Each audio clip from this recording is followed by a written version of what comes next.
All right, welcome everybody. Crown Council Live. I'm Stuart Anderson, joined with Steve Anderson and Spencer Chipping. Hey guys. Hey guys. We are broadcasting live to the Crown Council membership. Grateful to connect with the community once a week. Our following is growing. It's fun to kind of see who's jumping on live. So we're live on Facebook, YouTube, and the Crown Council website. And in our own imagination. Yes. So if you can't watch live, obviously, we kind of reiterate this every week. That's okay. There's lots of fun segments that we do on the live stream that you can watch recorded, whether it's meeting our resource partners, some housekeeping items, or connecting with our guests. So full day today. Say your prayers that it all goes smooth and everyone joins when they're supposed to. Before we get started, I'm going to share my screen, and I'll turn the time over to Steve for just a sec to talk about some upcoming seminars and courses that are running our Total Immersion course. So this is the TOPS website, totalpatientservice.com, and I will navigate here to courses, and there's some upcoming. Steve, you talk. Got it. All right. So for those that may not be familiar with Total Immersion is what we call required training for every member of the team. It's really the foundation for really out of which the Crown Council has grown for so many years.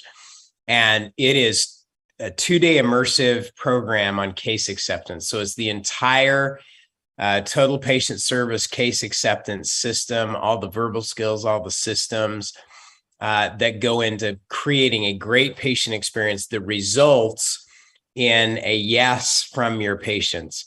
So whether you have new team members or if you and your team have never attended, this is one of the highest priorities to have. Yes, because of the impact that it will have on your practice. So we are in person in Fort Worth in September 22nd, 23rd, as well as Salt Lake City, October 20th and 21st.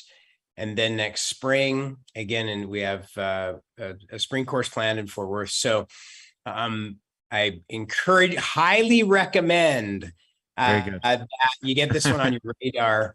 Again, for new team members, or if your practice is never engaged in Total Immersion, it is essential training for every member of the team. So if you've enjoyed, if you use, for example, the Skill of the Week resource from Crown Council, those are philosophically aligned with everything that we train at Total Immersion. So high level of importance, and will catapult your practice to a whole new level of case acceptance. So we will see you at Total Immersion. Fun to be back live. I think that there was a time there where we were saying, man, this online thing's so easy, is so fun. There's nothing that beats that live gathering, being together as a team. So it's great. And there is, in fact, I just did a Total Immersion course this week for 2 days. And it was awesome. Just 2 days of just really focusing on the whole patient experience. And I have to say this one great piece. So we did this at an event center in Springfield, Missouri. And this was for one of our large Crown Council practices, Parkcrest Dental, brought their whole team together for 2 days. We did Total Immersion. And as an illustration of all of the skills that we did, we enrolled the conference. So the woman who ran this event center, before we got done, she was there coming in and out, and we illustrated all of the skills and got her signed up to be a new patient before the end of the seminar. Right there on the spot. There would be no time like the present. It was great. I want to be a patient in this practice. Yeah, I had her up on stage with me. And we went through the whole process, and she said yes in front of the whole team. It was awesome. So very cool. Anyway, it's a fun experience and application, not just for the practice and patients, but universal application as well. Personal life, home life. It is training everybody out of experience. So very good. All right, we've got two guests waiting in our waiting room, so I'm going to have our producer bring them in. But while we do, I'll explain just real quick before I turn it over to Spence. When resource partners join the Crown Council, so we're talking about businesses who are partners with the Crown Council membership. Oftentimes, what happens is the community of the Crown Council membership, they will come to us, they'll come to Spencer and say, this is an incredible business. This has helped us as a practice. And part of the Crown Council community is sharing best practices, knowing that you're not practicing alone. And this is a perfect example, which is the coolest name of any resource partner we have. Dark Horse Tech. Welcome, yes. Brian Ash and Laura Justice from Just for Grins. Hey, Laura. How are you? Hey, Brian.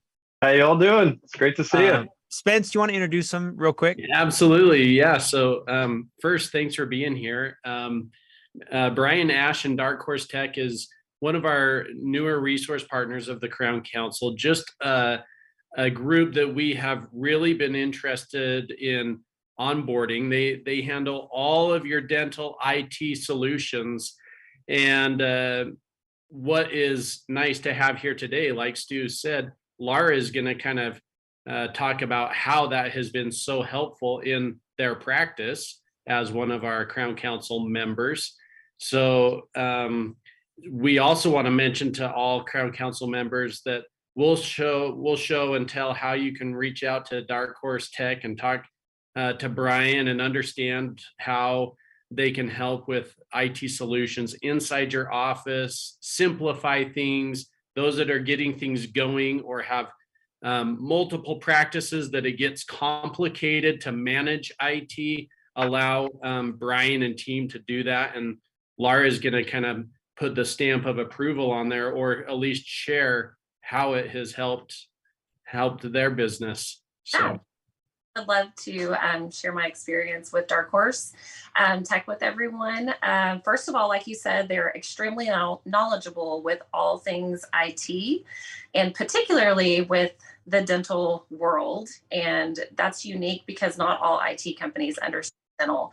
So that to me was very important when we were looking for an IT company, because I feel like dental we're just like a special little needs a lot of special attention. So that was huge for us.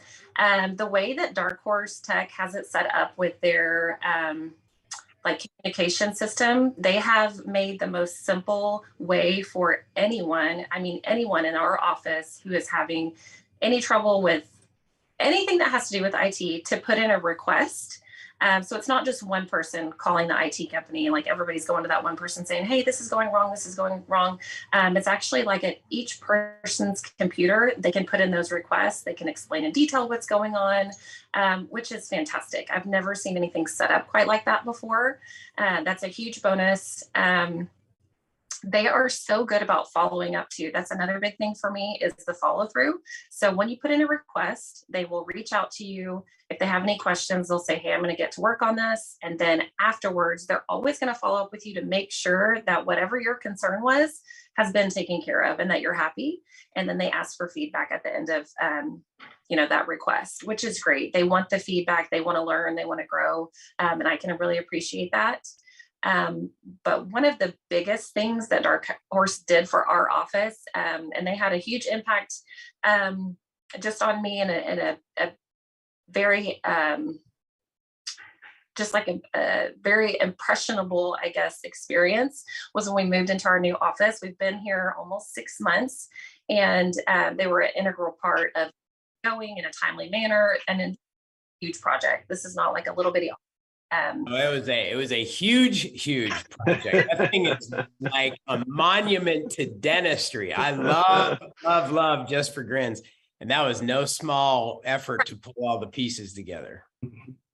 Dark Horse Tech sent in the most amazing team. I mean, these were outstanding individuals that were professional, kind, even when things weren't going perfectly, because they don't always go perfectly. They had a smile.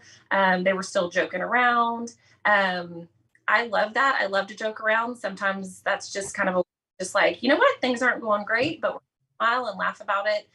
But they just always had the best attitude. which is what we love. That's who we are at Just for Grins. So they have definitely mirrored our culture. And I would highly recommend Dark Horse Tech to anyone that is looking for an amazing IT company to work with. Wow. Cool. Great, Laura. So All right. do I need to talk or do I just? No, you're that good. was- Thanks for showing up, Brian. We'll have it. All right. So this is a question, Laura, for both you and Brian.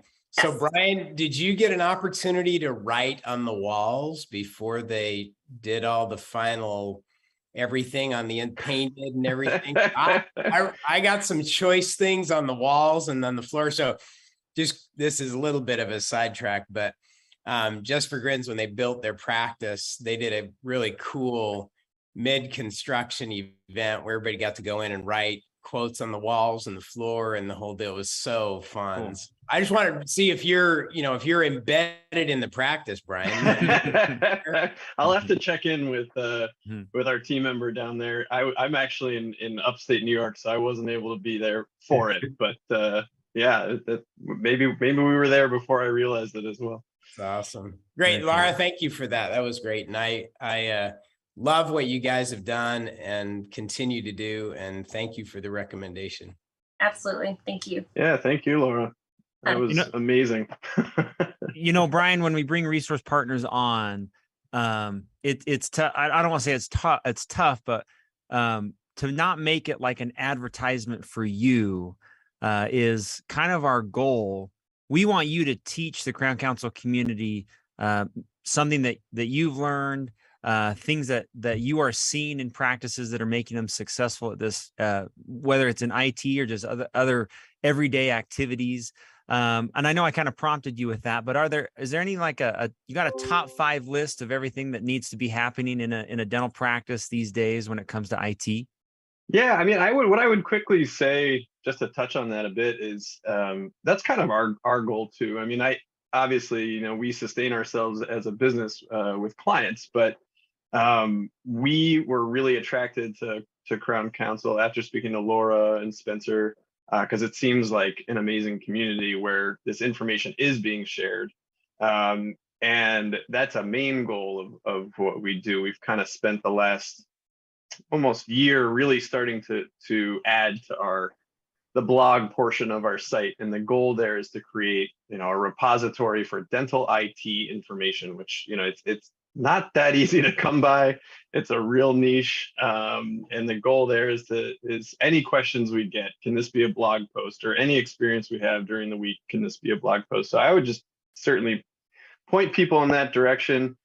We are not hard sell type folks. It's more, can we answer questions for you? Do you have a need? And if at some point you'd like to talk, then by all means, that would be fantastic. But yeah, certainly over the last year, I've learned quite a bit going through the blog process. Those topics are kind of endless. I guess that would be the first thing I learned, but it's been an interesting year. I think cyber threats are increasing exponentially for dentists and healthcare in general.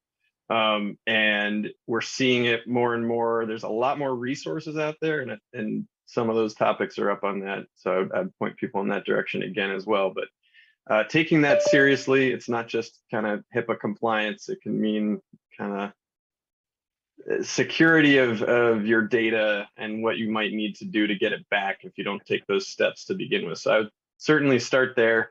The cloud's not as scary as people think. I think clouds in general are fluffy. And so what are we so scared of? It can be working to all of our advantage, and we're just everyone's just sort of starting to dip a toe there. And yeah, I tend to be long-winded, so I'll cut myself off there and say those are the kind of the bigger things this year that are cool.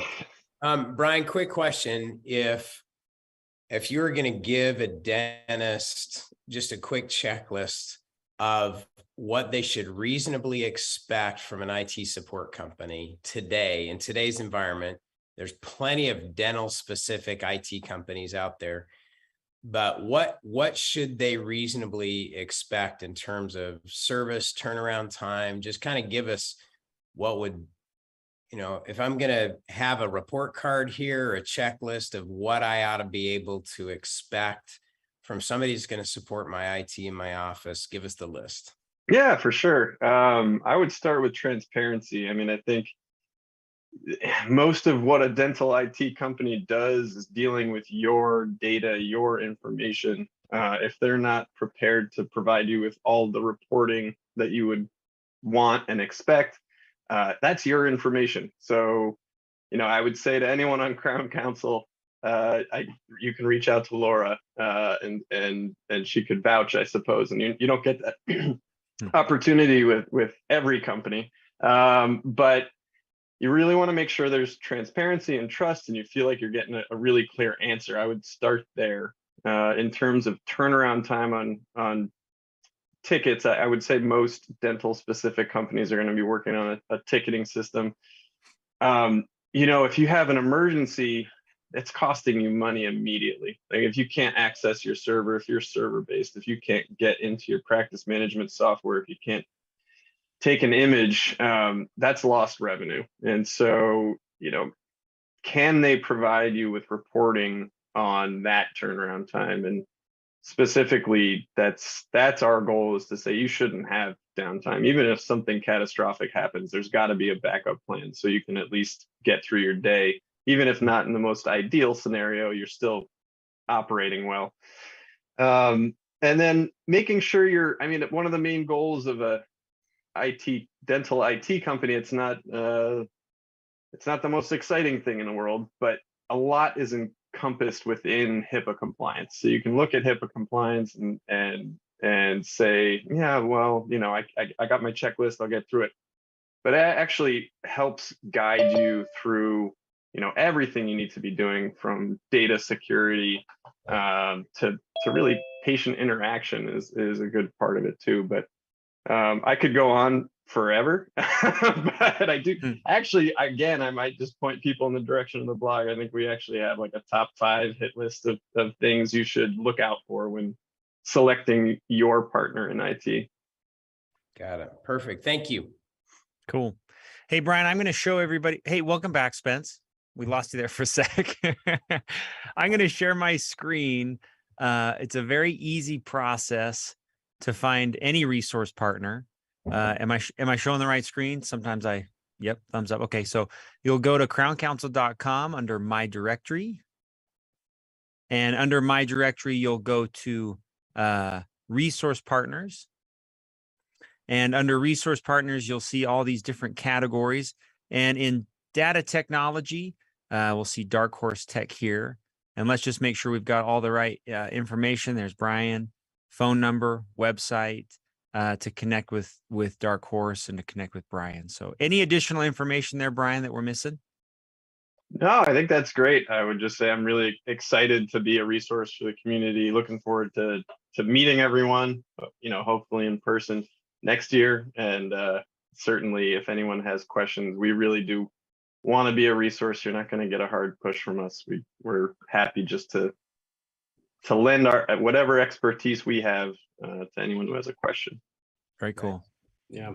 All righty. Thanks, Thanks, Laura. Brian. Thanks, Brian. Laura. Thank Thanks, you. Brian. Thanks, Laura. Okay, guys. See ya. Bye, Laura. Well, we went a little long there. I'm nervous. My next segment's like 22 minutes, and then we have a guest coming on at 11:30. Okay. So I'm going to play a shorter segment. I'll introduce it. Steve and I did an interview with Justin Libby and his team. It was the first time we've ever had an entire team join us for a Mentor of the Month recording. We were interviewing the Team of the Year, which is who they are, to get a little bit about their background, what they do in the practice, and why they were voted Crown Counsel's Team of the Year. From Alaska. Yeah, they are from Steve. Any background about Justin Libby and the group? Because the clip I'm going to share doesn't really have who he is or where he comes from. So yeah, I want to share real quick. Yeah. Justin, I met Justin when he was in high school, and he came through Eagle U with his brother Landon, and they are both products of Pam and the late Dr. Jim Libby, who were early on, members of Crown Council, and we lost Jim a few years ago in a motorcycle accident in Mexico, and just have been such great contributors to Crown Council. And Justin and Landon grew up in Alaska. Their parents had an amazing practice in Anchorage, and to put themselves through college, Justin and Landon had their own salmon fishing business. So they would go salmon fishing, and then they would distribute the fish in the lower 48. And they put themselves through. Jim, their dad, taught him how to do it. He used the same business to put himself through college and dental school. They did the same thing to put themselves through college and business school, or in dental school. And then they're now each respectively in their own practices. But they got launched. I mean, they've been a part of everything that we do since they were born. Babies. Yeah. part of everything. So fun to see. And they really have taken everything that their parents taught them and everything that they've learned, and just both of them done an amazing job of making that very, very present in their practices. Very cool. All right. This 12-minute clip comes from a 45-minute interview we did with them that you can find in the Mentor of the Month library under the podcast. So I'm going to play it for us. Hold on. I got to make sure I click the right share sound. Okay.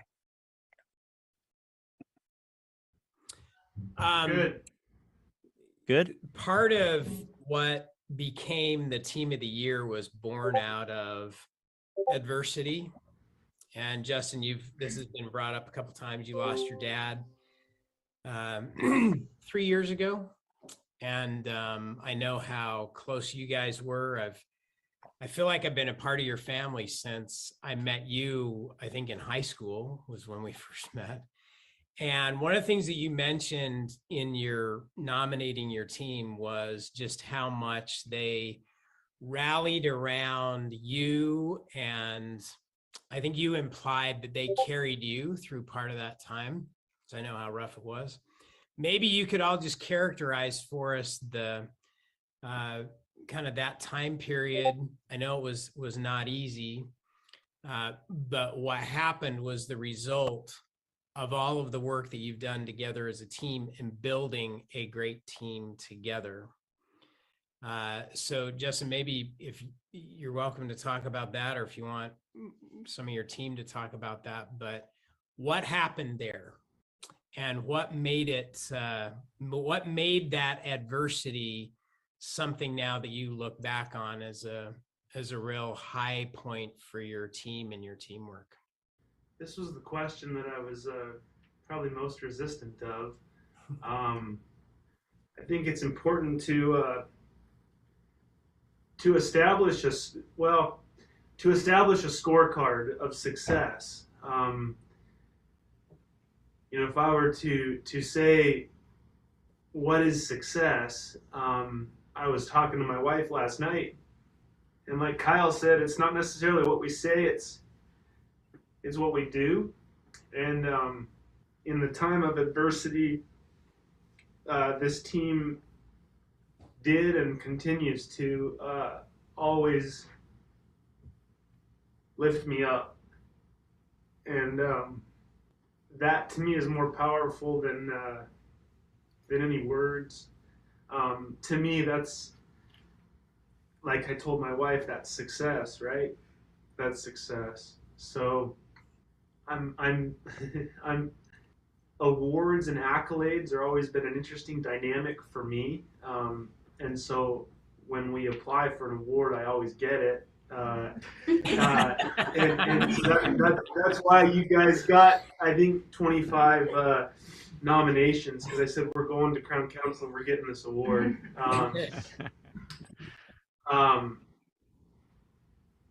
But I wanted, I really, it was a thank you award to my team for putting their lives and their chests at war every day, putting their lives on the line, and giving it their all. So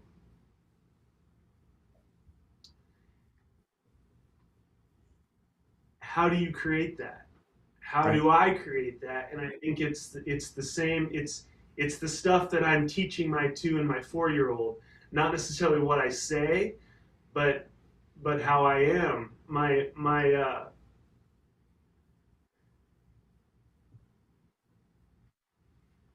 basketball coach told me,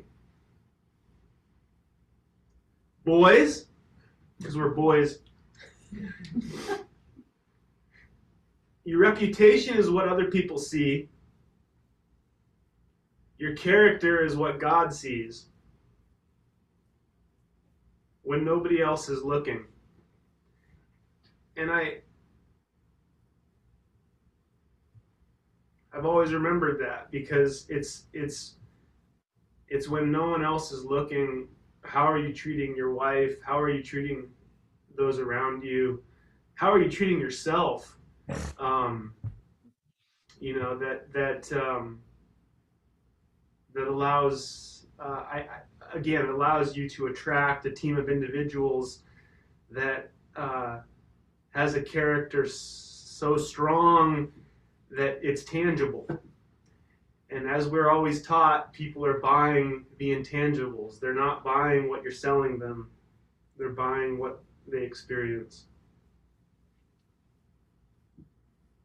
Maybe this is a good place to ask the team and ask you, doctors, what is a thing that you're doing that creates that environment? Is there something that you can look to, or something that you do as a team that fosters that kind of community and that culture between you? I think it's how we make the patients feel. You know, we've had the comment multiple times, you know, why are you guys so happy here? And those are the patients that keep coming back, that love us. So, you know, they remember that. They remember how you make them feel. Stu, I've been reading a book by Adam Grant. Actually, the team got it for me, but the context is about unlearning everything you know, right? How what you know can get in the way of you, like Nadia said, of you moving forward. And Dr. Libby's also having us step up a lot, I find. He's making us come into roles, leadership roles, and I think that's a big thing, because I know when Jim was around, there was kind of that solid foundation where he just kind of took on a lot, and then, you know, and I don't mean to get real personal, but there was a change of like seeing Dr. Libby have a son, and then Jim passing away, and then COVID happening, and then having another daughter. Like there's just like been a lot of change in this man, and then trying to navigate the team through waters of what we need to do. And it's a lot to really take on. And he is kind of, I have felt, starting to give us that same responsibility and leadership to become into our own power, and also to help run this whole practice as our own business. And that's really empowering and frightening, but he's allowing us to kind of do this under his umbrella of watch. And I think that's, you know, respectful in a lot of ways. Yeah, I mean, because one of the things we often say is, you know, the culture, the thing that you're creating, your team, your environment, the way that you connect with each other, it can either be done by design or it happens just by default. And the reason that you, you know, won that team of the year is that you have worked so hard to create what you have created by design.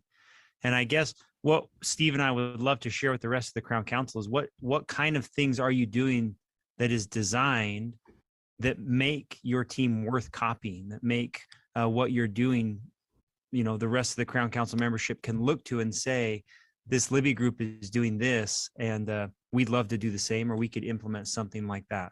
Is there anything that comes to mind when that kind of idea is presented? We get out of our comfort zone a lot. Yes. What does that mean? Case in point right now. It's true. And treat people the way you want to be treated. I think it's a good rule to go by, and I always do. So, if you want to be treated that way, treat others. They'll always come back. I mean, like our motto says, like authentic conversation, it's in our thing. We really have those authentic conversations with our patients. From the first appointment, their new patients, we're collecting all this data, we're showing them it. We're giving them sometimes the harder bullet to bite on what they need, what is best for them. That's what we present them, and we give those authentic conversations with them. I think that's something the Libby Group has above any other practice I've worked at.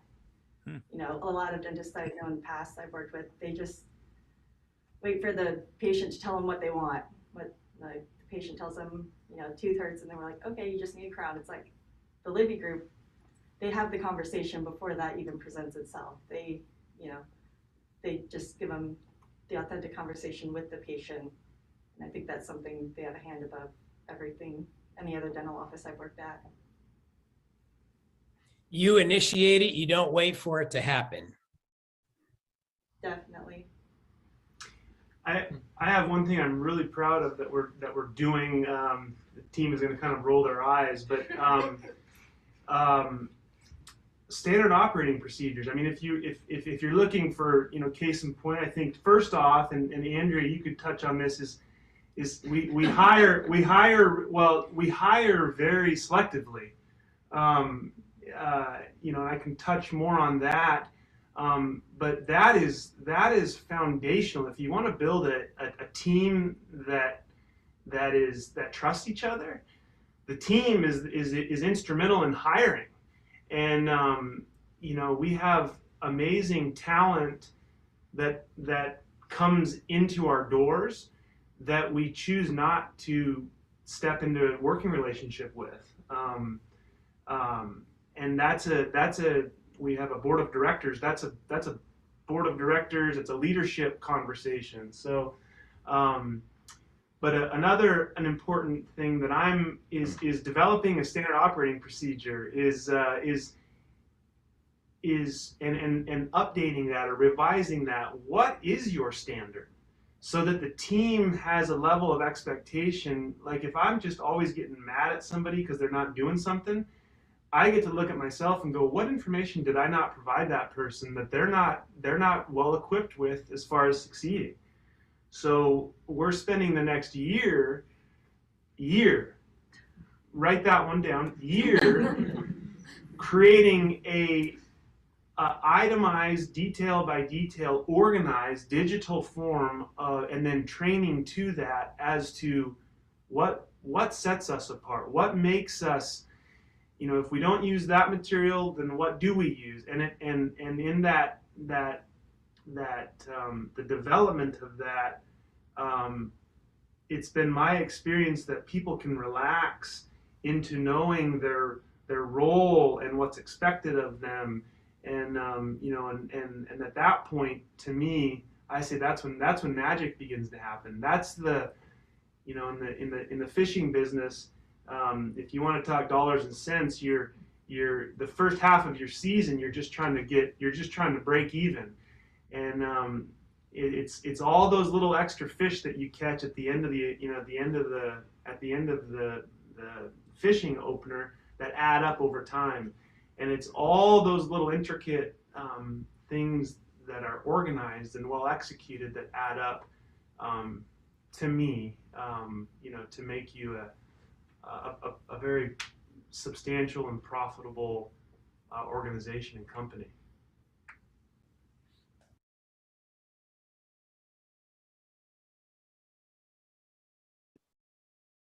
I think you're muted, Stu.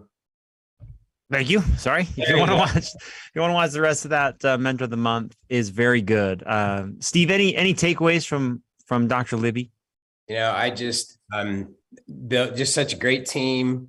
Great practice, great example of just coming out better on the other side of adversity, and a lot of good things there. Great example. Great choice for team of the year. I agree. Hey, we do have our guest. We're going to bring him in. So Dr. Chuck Skinner is joining us. He's in Colorado. I don't think he's in his home or in his practice right now. He's joining remotely from his phone. Hey, all right. He's connecting to his audio. Maybe Steve, do you want to provide a little background on Dr. Skinner and his sideways cam? Hey, you're sideways, Chuck. Can you? Oh, I am. Let me turn it. There you go. Now you're right side up. There it is. You were looking kind of upside down, brother. All right, I think I'm on now. I'm good. Okay. Awesome. Good to have you with us. Grateful Hey, it's you're great to be here. here. Thank you. Yes. Chuck, maybe for starters, you can take us back to one of the scarier moments, I think, of your life, when last summer, you're in Louisville, Colorado. And if those watching will remember the Colorado fires of last summer, and those came very, very, very close to your practice and impacted a lot of your patients. And we'll get some background on your practice, but maybe you could start with, as a team and how you all dealt with that crisis and how you've come through it, and, kind of what the impact is now a year later to the community, your practice, and how everything has come out. That was quite the experience. I think I showed you a picture at Crown Council. I showed it to you. I says, "Hey, Steve, look at this is from my front door." And it literally was across the street, the smoke and everything around it was just blazing. It was a surreal moment. We had to close the practice and everything, but it was just a difference of a direction of wind. If the wind would have gone north, my practice would have gone under. The wind was right there and it went south, so it barely missed us. But back to so I showed you that. It was kind of a scary picture, but yeah, it was. To be blessed, I mean, it was obviously, we dodged a bullet there for sure. What did we do? It was interesting, just to tell you a quick story. I mean, the very next day we had a patient come in, and he was one of the victims, right? I mean, he actually showed up. Wow. I think it was like maybe 2 days later, but he shows up for his appointment, and people would share with us. And I says, "Well, share with me. I cannot believe you're even here." And he says, "I was in my basement minding my own business, and my little 10-year-old daughter runs down the stairs and she says, 'Daddy, I see fire out the window.'" And he says, "Well, honey, what do you mean fire? Which window?" She said, "All of them." Ooh. Wow. He grabs his little girl, he runs upstairs, and sure enough, outside his windows, all you see is black smoke, fire. He gets in the car, he runs as he's backing up out of the driveway. He can't even see where he's going. And he backs up and just heads out. And one thing he says, as bad as it was, I was surprised at how kind everybody was. Everybody was just taking their turn, getting in, and they could barely even see it. Huh. But and day after day after day, I would ask our patients, tell me your experience. And the best thing, and this was for all of our whole team, is through this, listen to the patient. And then if they lost something that we provided for them, a night guard, a Invisalign trays or Invisalign, we contacted all of our resources that we could. We told them about how we were impacted, and every single one of our labs, including, like Invisalign stuff, they said, "You know what, we're going to comp all that stuff for you." Wow. So we had a whole list. We probably, I don't know, we had 50 or 60 families so far in our list. We called them all up. How can we help you? Can we bring you a meal? Can we do this? And then we had a list of all the stuff that they had, and we were able to get them all back in and get them back in the retainers and night guards, and anything that we provided for them, we did everything out of no charge for them. So that was one way we helped, and we're able to reach out to many, many people and hear some incredible stories. I mean, I don't even know where to start on that, but there's just a little background on what happened just at the beginning of this year, actually. So you guys took meals to your patients. We did as much as we could. Yes, we tried. Wow. The impact of the community was huge. I can't remember how many homes. 1,000. 1,000 homes. It was 1,000 homes. impact. Wow. Over 1,000 homes, and hundreds of our patients. I mean, I don't even know what the count is, and we lost count. Yeah. But anyway. Very cool.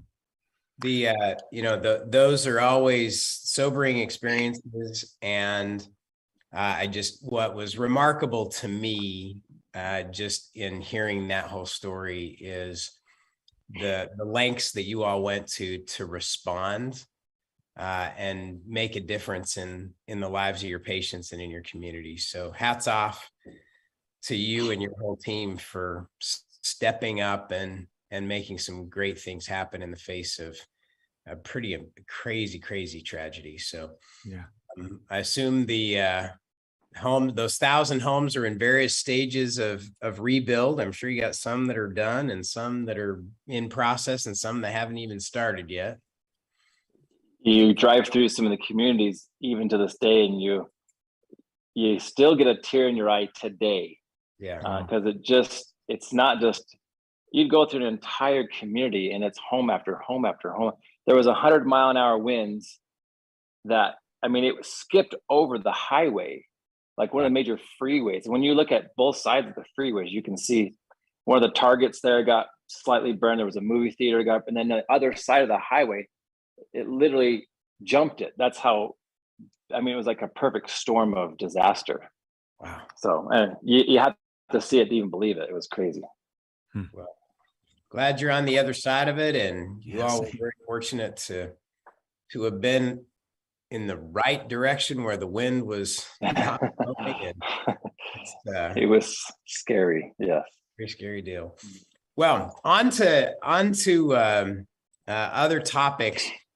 Maybe you can just give us a quick backstory of the history of the practice, when you arrived in Louisville, and kind of just bring us up to today, from the very beginning up to where you are now. Well, if you don't mind, I have to go before that. Go for it. my journey, I have to do this because this is important to me. My journey starts with my family. And as some of the Crown Council knows, I have two brothers in Crown Council, one being my oldest brother, Kendall Skinner. Kendall, and then I think I tuned in for just a minute. Dr. Libby was just on. Yes. Yeah. And I have to give them props because it starts with Father Libby. And the reason why I say that is because when I graduated dental school, I went and worked for my brother, who was a partner with Brian and Joe in Alaska Premier Dental Group. Yeah, and that was originally started by Jim and Pam Libby. Yeah. And it was called the Libby Group, right? And so I was fortunate enough to start with a foundation that was built upon what Crown Council believes. Yeah. And to come right out of school and have a mentor like my brother Kendall, Brian Kruchowski, and Joe Baguette, and what they have done and how they established, just not just dentistry, but patient care and all. That's where my journey started. I was there for 4 years in Anchorage, Alaska. And then sometimes Alaska can be hard to live in. So we decided, I grew up in Utah. We decided to move to Colorado, bought my practice from a really good doctor who had an established practice there in Louisville. And that's how it was just honestly a lot of prayer, a lot of blessings, a lot of, thought went into where I am at today. But what I took from Alaska Premier Dental Group to where I am today is I didn't restart it. It's the one thing I love about Crown Council is you copy genius. You don't create mediocrity. Yeah. So I took everything. And when I was in Alaska Premier Dental Group, I had coaching. We actually started with a group called the Richardson Group. They have since Alan Richardson and his wife have thus passed away the past few years. We love them to death. But and then I went to the whole TOPS program. Yep. With Steve Anderson and Crown Council and Pam, and I loved all the mentoring. So I brought that all back down to my practice in Colorado. And I just try to continue that same type of philosophy, and that's how I build up my practice in Colorado so far. I mean, what else do you want to go from there? That's good. So when you bought your practice, what things, in general, what things did you keep? And what were some of the first things you changed?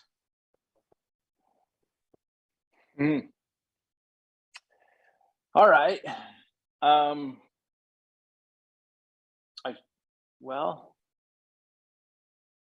You keep what kept that practice, like the practice that I'm at now, you keep what they have that works and you move with that. What worked, I'm in an older community and maybe some people don't like mailers. I still love mailers to this day. And it's just one little thing. So I've kept on mailers. You probably love them, Chuck, because they work in your practice. Well, and sometimes it's not the easiest thing to track, but it's also brand recognition. We've been doing them. And so we've been doing that and continue doing that to build a practice. Now, the one thing that I bought I bought a guy from Bob Lorenz is his name, right? And his life philosophy, very religious based. Myself, I'm a very religious person. And you could see when you go into that practice, you could feel that. Like he listened to his patients, and he had like a Christ-like feel there at his practice. And to me, that's listening and having empathy and love and trust and stuff like that. That's where his foundation was. And so I just took that and I wanted to implement what I learned in Crown Council and TOPS and stuff. And that is, what did I add? Meetings. We have regular meetings at least, twice a month, sometimes more if you need it, or sometimes less, depending on the year, of course. They didn't do any meetings, so we started doing that, and communication with my team. One of the things that I've learned is trying to be a leader in my team is as a leader, we tend to think that we are in charge. But for me, it's a leader is not to be in charge, but it is taking care of those who are in our charge.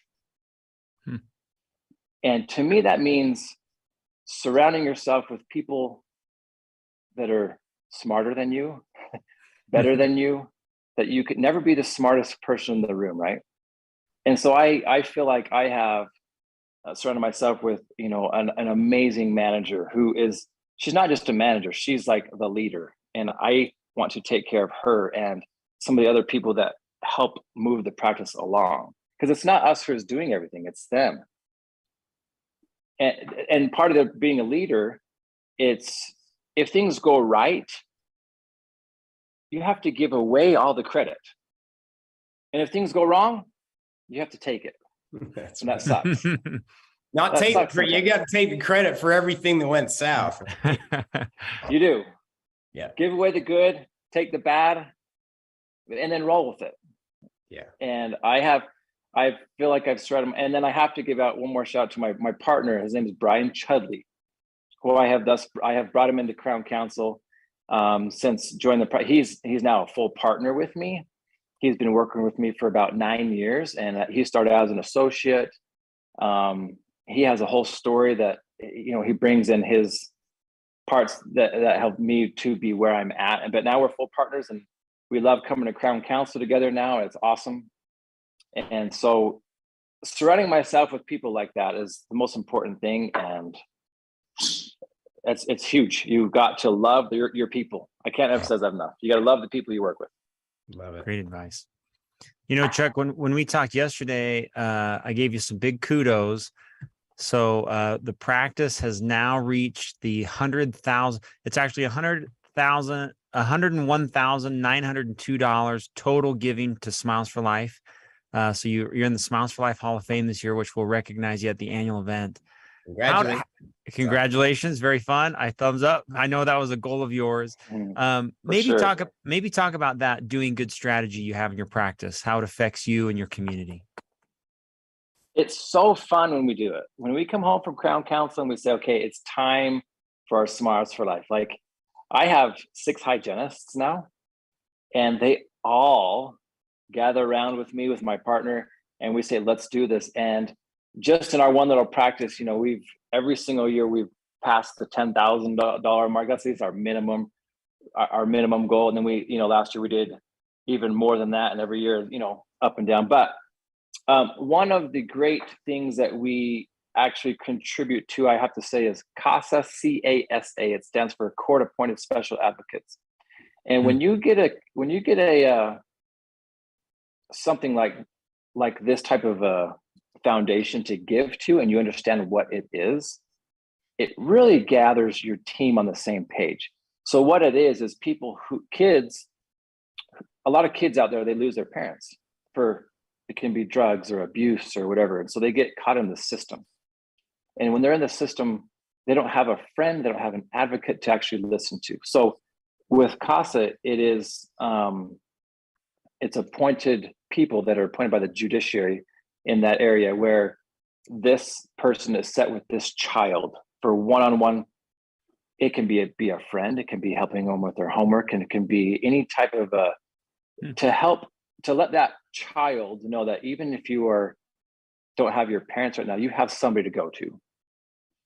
And so that is one of the things that we actually give to. And if you're doing things like that, I have found that the whole team gathers around you, and we have never, in doing this, not hit our goal. That's great. And we're excited about that, and we're going to continue to do that. That's one of the things we also do. A couple of other little things for some handicapped children, and Adopt a Smile and stuff. But that's the CASA is our biggest one that we love. Yeah, they've been your community partner charity for years. That's been a huge part of, and that is a highly recommended. Some practices will choose a local charity, just maybe throw a dart at a phone book. Definitely connect with that local charity that makes a difference in your team. So very fun to see the motivation they provide. So very cool, Chuck. Nice. Chuck, you got a few folks under your leadership and that you take really good care of. Share with us 1 or 2 things you do that keeps your team emotionally healthy and working with each other.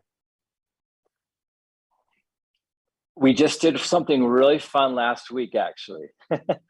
So one of the things we did, we try to do this a couple times a year, but we have a Top Golf right by our office. It's only a couple miles down. So me and my partner hosted a 3-hour Top Golf thing where we had a host, we had the full entourage of food, we had games, we had there was trivia questions, so we all made teams together.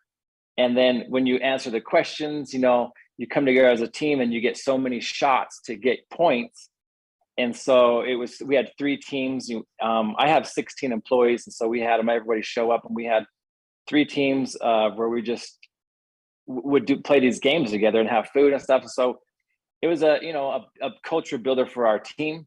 And in the past, we've done such things as inks and drinks. We've heard of stuff like that, where you go paint and have a drink, or we've done archery and darts and stuff. And so there's a few things we do like that to help just to get out of the workplace, to continue to build our relationship outside, just, so it's not just like work. And so we have fun. Nice. That's one of the things we do. We have a lot of fun. We have other things in the plant. We have other things in the pipeline that we're working on actually too. So very cool. Chuck, when Steve and I wrap up our little interviews, we always want to ask kind of a similar question, which is, if you were to connect with Chuck Skinner in a time machine 20 years before, what would you tell him? We did good here. Maybe here's some advice. What would you keep the same? What advice would you give yourself? Anything that you've learned over the years? That's a good question. I think in order to create a culture of success, it takes a couple of things. It takes consistency, and it takes patience and time. We live in a world, I think, right now where we want everything instant gratification and stuff. You want instant results and stuff, and you want this to happen. Just a simple thing like mailers, right? People, do they really work? Debatable, right? But if you're consistent with them all the time, just something like that, it will continue to build your practice. And so for me, it's being patient. And if you're that and you have a goal and you write down those goals and you actually have a path to do those, you're going to achieve it. And if we had a lot, we in my office, we have a lot of goals written down. We have systems that are in a book. And if a system is not written down, for instance, right, it's not a system. It doesn't exist. But if you can go back and see it and say, here's our systems, because if you have a problem in the work, in work, then it's usually a breakdown of a system. And so time, patience, systems, consistency. And maybe last of all, continue to surround yourself with people like a Crown Council, be with like a Crown Council group, because if you don't have it, one thing I can say about my journey in dentistry is I've never been alone. Thank goodness. I went to school with one of my other brothers, Cody Skinner. Amazing. He's in Arizona. He's Crown Council. I was able to be mentored by my older brother, Kendall, in Alaska. I actually have a brother-in-law that's older than all of us who mentored, I say all three of us, into getting into dentistry in the first place. And I've never been alone on any of the journeys. I've always had a brother. My beautiful wife, of course, has been with me the whole time. And so never be alone. Enjoy the journey with other people and be patient. Love it. Well put. Thank you, Chuck. Thanks for taking the time to be with us today. Thanks for your great example and everything you do to make a difference and do good. Appreciate it. I love you guys. You're awesome. Hey, good luck next week. Chuck's going to do United States longest single day road race on his bike. Good luck, Chuck. I am. Anybody doing loaded jaw, meet up with me. Let's go. Nice. All right, man. Thank you, Chuck. Appreciate it. Thank you, guys. We'll see you. Okay, see ya. What a good guy. Awesome. Good for him. Very awesome. Man, we used a full hour, Steve. Good for us. We have covered the gamut today. It's great. Thank you, Steve. Appreciate it. All right. We'll post this recording out to Crown Council website and make sure we get the timestamps of the good parts and when they start and stop. And grateful. They're all good. We're grateful for everybody that joined and grateful to be with you, Steve. Thanks. Thanks, Steve. Okay. We'll see everybody later.